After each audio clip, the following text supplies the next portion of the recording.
पाठ बाजार दर्शन के लेखक जैनेंद्र कुमार ने बाजार की जादुई ताकत से पाठकों को परिचित कराते हुए उससे सतर्क रहने की आवश्यकता पर बल दिया है। लेखक के अनुसार आज बाजार की चकाचौंध हमें अपनी ओर अत्यधिक आकर्षित करती है, लेकिन लोगों को अपनी आवश्यकता अनुसार ही चीज़ें खरीदनी चाहिए। लोगों को सोच समझकर बाजार का उपयोग करना चाहिए। ये भगत जी के माध्यम से लेखक हमें बताने का प्रयत्न कर रहे हैं। इस पाठ के माध्यम से जैनेंद्र स्पष्ट संदेश देना चाहते हैं कि बाजार की अनावश्यक चमक दमक में फंसने से असंतोष, तृष्णा एवं ईर्ष्या का शिकार होने की संभावना बढ़ जाती है। लेखक ने उपभोक्तावाद के उदाहरणों द्वारा स्पष्ट किया है। लेखक के एक मित्र बाजार में मामूली सी चीज़ लेने गए थे, किंतु बाजार की जगमगाहट देखकर वे अनेक चीज़ें ले आए और सारा दोष अपनी पत्नी पर लगा दिया। लेखक के अनुसार ये सारा दोष केवल पैसे की गर्मी का है। कुछ लोग बुद्धि और संयम से काम लेते हुए पैसे को जोड़कर ही गर्व अनुभव करते हैं।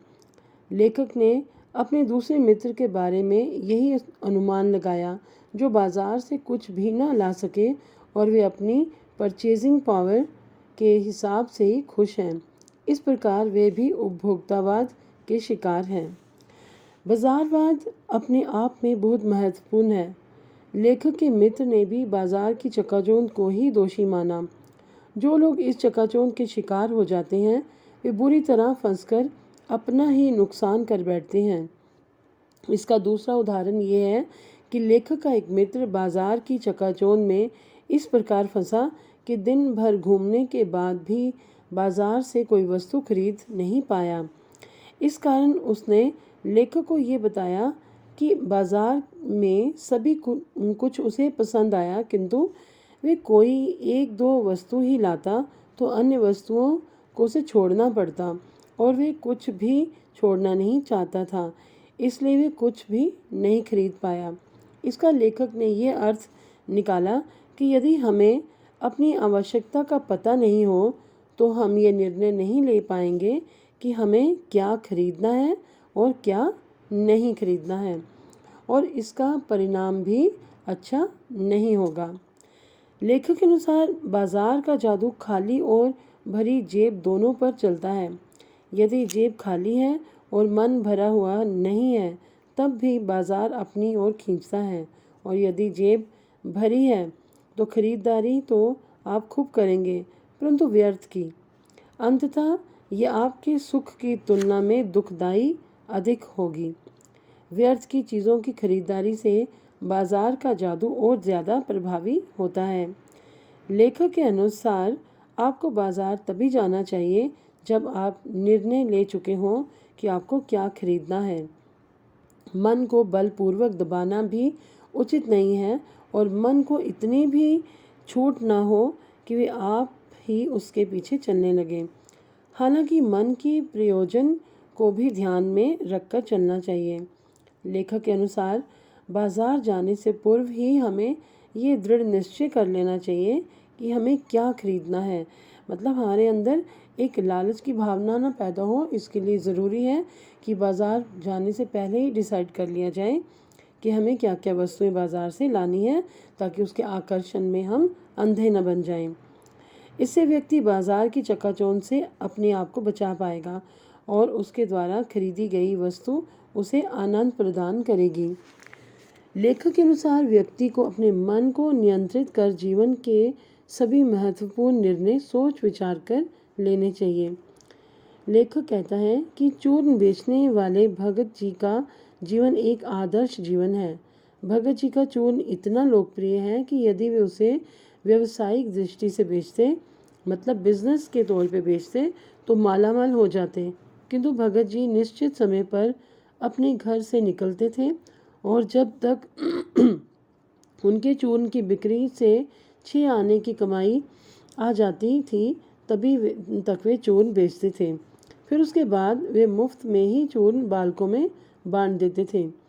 उन्होंने कभी भी अधिक कमाई करने की नहीं सोची, भगत जी का भले ही अक्षर ज्ञान शून्य हो, किंतु लेखक उन्हें विद्वान मानता है। क्यों विद्वान मानता है? क्योंकि वे अपने सच्चाई के रास्ते पर चल रहे हैं, ईमानदारी के रास्ते पर चल रहे हैं। उन्हें किसी बात का लालच नहीं है। जितनी उनकी ज़रूरत है वे उतना ही कमाते हैं, उससे ज़्यादा नहीं। उन्हें कोई ख्वाहिश नहीं है ज़्यादा कमाने की। भगत जी को बाज़ार की चकाचौंध भी अपनी ओर आकर्षित नहीं कर पाती। मतलब क्या इस लाइन के द्वारा वो यही समझाने की कोशिश कर रहा है लेखक कि जो लोग संतुष्टि से परिपूर्ण होते हैं, जो उनके अंदर संतोष रूपी धन होता है, अर्थात जो अपने जीवन से संतुष्ट होते हैं, उन्हें कोई भी लालच कि कोई भी आकर्षण अपनी ओर नहीं खींच पाता। इसीलिए भगत जी को बाजार की चकाचौंध भी अपनी ओर आकर्षित नहीं कर पाती थी, क्योंकि वे एक विवेकपूर्ण निर्णय लेने वाले व्यक्ति हैं। कई बार यदि कोई मोटर धूल उड़ाती हुई जाती है तो हम ये सोचते हैं कि काश हम भी किसी अमीर व्यक्ति के यहाँ पैदा होते और हम भी कार में जाते, किंतु ये सोच भगत जी की को अपनी ओर नहीं खींचती। मतलब लालच, किसी भी चीज़ का लालच उन्हें कभी नहीं होता। भगत जी के पास ऐसा कौन सा बल है, मतलब ऐसी कौन सी शक्ति है जिससे उनके सामने तमाम व्यंग्य शक्ति असफल हो जाती हैं। लेखक उस बल को कोई नाम नहीं दे पाता।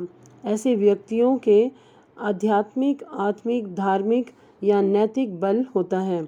मतलब ये हर तरह से अपने आप को संतुष्ट रखने वाले और आत्मिक और आध्यात्मिक बल से परिपूर्ण होते हैं, तभी इनका स्वभाव ऐसा होता है। इनके अंदर लालच नहीं होता। वास्तव में केवल निर्बल व्यक्ति ही धन की ओर झुकता है।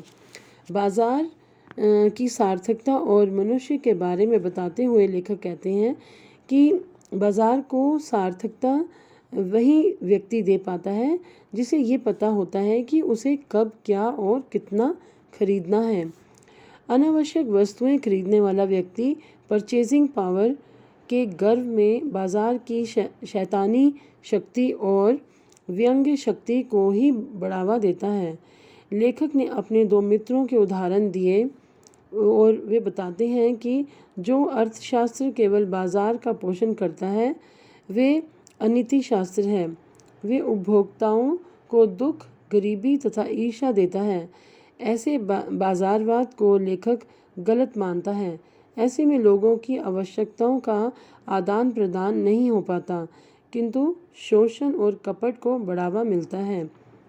और ये सच भी है, यह हकीकत है कि जिन लोगों के पास धन दौलत ज़्यादा है वो वेस्टफुल चीज़ें खरीद कर रखते हैं अपने घरों में शान दिखाने के लिए, और जो दूसरे लोग हैं जो नहीं खरीद सकते तो उनका एक किस्म से शोषण होता है।